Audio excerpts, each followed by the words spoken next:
Chapter 3. Lecture. Work in America. Whether you love it or hate it, work is a major part of most people's lives everywhere in the world. Americans are no exception. Americans might complain about Blue Monday when they have to go back to work after the weekend, but most of them put a lot of importance on their job, not only in terms of money, but also in terms of identity. In fact, when Americans are introduced to a new person, they almost always ask each other, "What do you do?" They are really asking, "What is your job or profession?" Today, however, we won't look at work in terms of what work means socially or psychologically. Rather, we're going to take a look at work in the United States today in 3 different ways. First, we'll take a historical look at work in America. We'll do that by looking at how things changed for the American worker from the year 1900 to the year of the latest statistics, 2010. That is, from the beginning of the 20th century to recent times. Then, we'll look at how U.S. workers are doing today.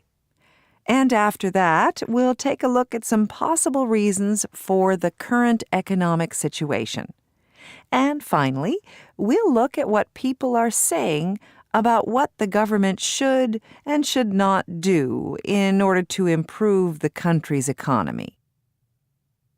As we look at the changes over the last century or so, we're going to use a lot of statistics to describe these changes.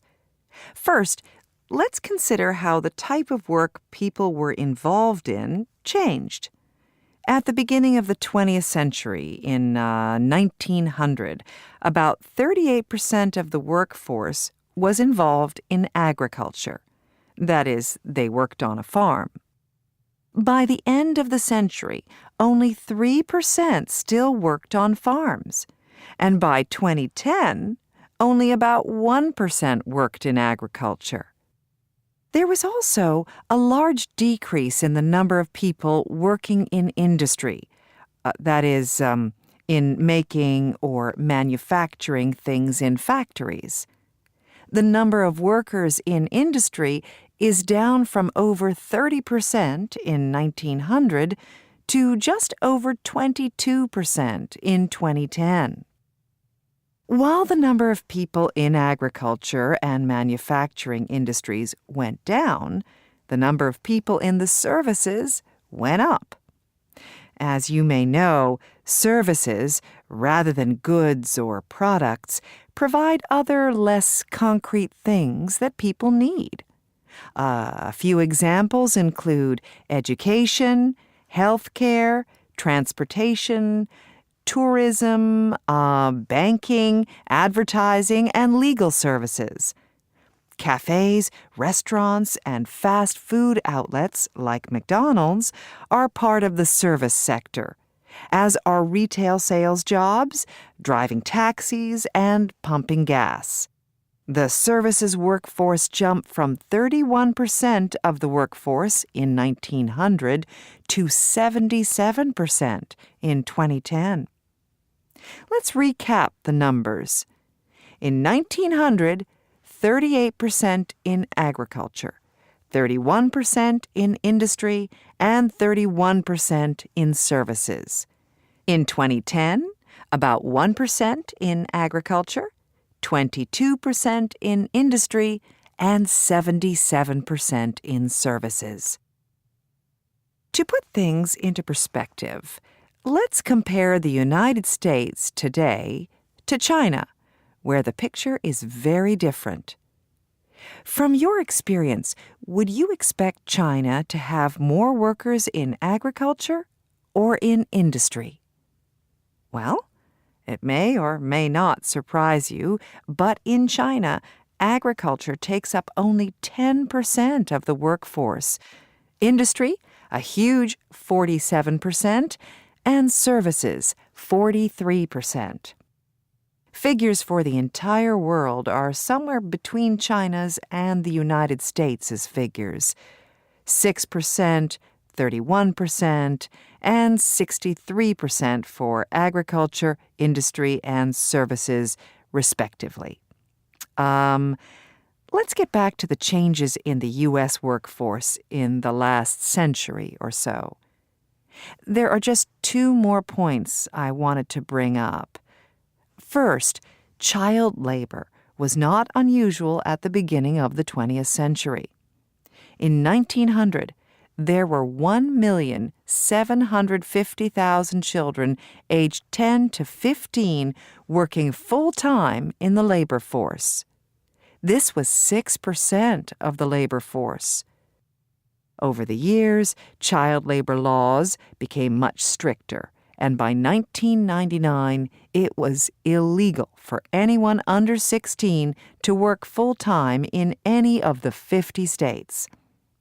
Second, while the number of children in the workforce went down, the number of women went up dramatically. In 1900, only 19% of women were employed. In 2010, almost 73% of women were holding down jobs. Okay, now let's take a look at how the U.S. workforce is doing today. First, let me say that for much of the 20th century, U.S. workers saw rising wages, increased benefits like Social Security and health insurance, and better working conditions. However, things are not so rosy for today's workers. First, let's look at wages. The U.S. workforce is still considered extremely productive among the industrialized nations of the world.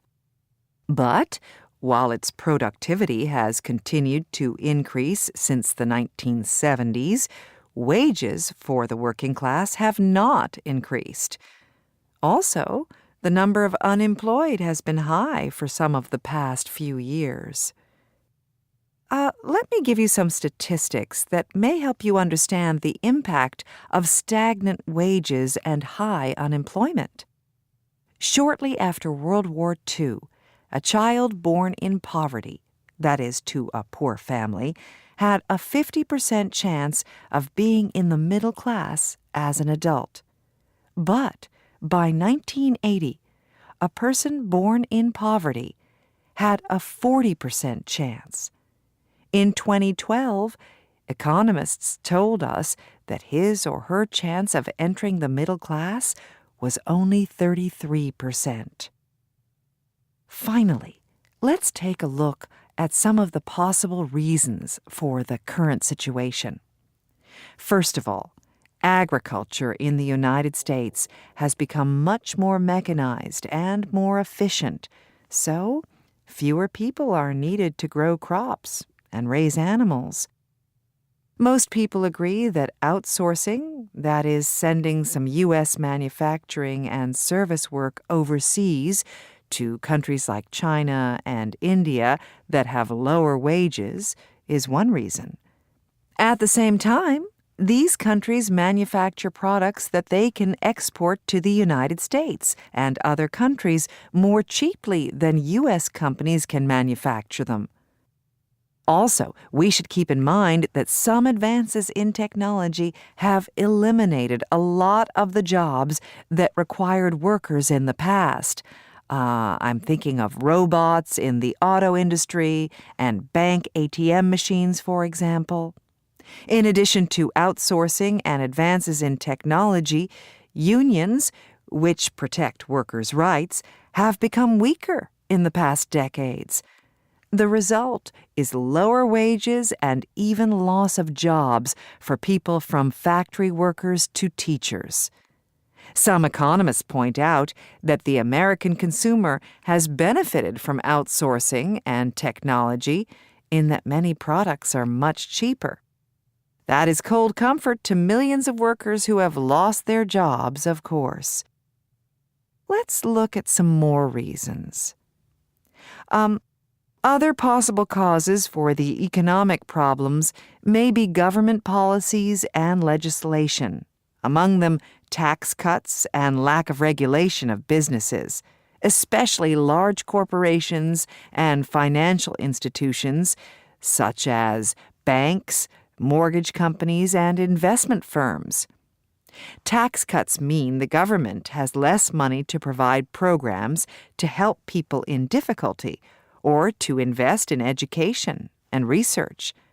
Lack of regulation of financial institutions has led to their making very risky investments that have led to loss of jobs, lost pensions, and loss of homes. It's important to note, however, that many people believe that high taxes and too much regulation pulls down the economy. These issues are very difficult ones, and discussions about how to fix the economy can get very heated. Liberals and conservatives blame each other, and the political process seems more polarized than ever before.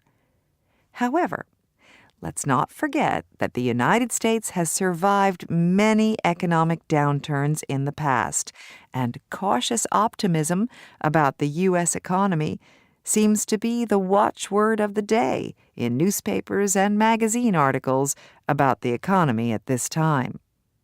Even the prestigious World Economic Forum, which met in Davos, Switzerland in late January of 2012, expressed optimism and caution. In other words, cautious optimism.